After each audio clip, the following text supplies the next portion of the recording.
Should I file the property damage claim with an at-fault driver's insurance company or with my insurance company?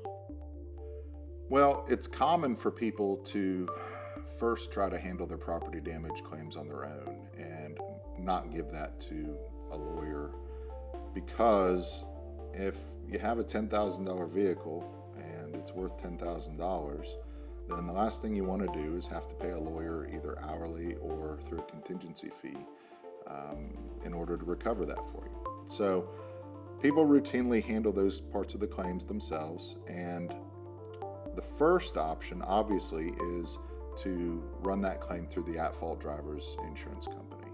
And if they accept liability and you can agree with them on the amount of money that you're entitled to, basically the replacement value of the vehicle if it's been totaled, or the repair costs to the vehicle, then it's easy and the process is over with respect to the property damage part of the claim.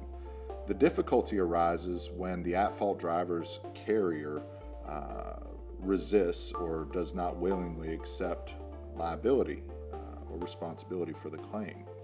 Then a person can find themselves in a very difficult position because they don't want their insurance rates to go up, so they don't want to put the claim through their own insurance carrier. And the at-fault driver's insurance carrier is not accepting liability. So what generally happens in those circumstances, and as is typical, I'm going to say it's best to talk with a lawyer about these things because every case is different, but what generally happens under those circumstances is if the at-fault driver denies the claim at first, then because you're going to need a vehicle or your vehicle is going to need to be repaired, you go ahead and put it through your own insurance carrier. And what sometimes happens, and hopefully will happen, is that the companies have access to something called intercompany arbitration. And your insurance carrier can take the at-fault driver's insurance carrier to arbitration. It's a very streamlined process, much more streamlined than going to court.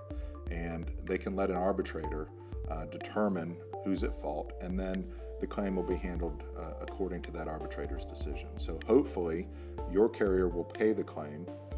Your carrier will take the other carrier to arbitration, and the arbitrator will rule in your favor, and it'll be as if the at-fault driver's carrier paid it in the first place.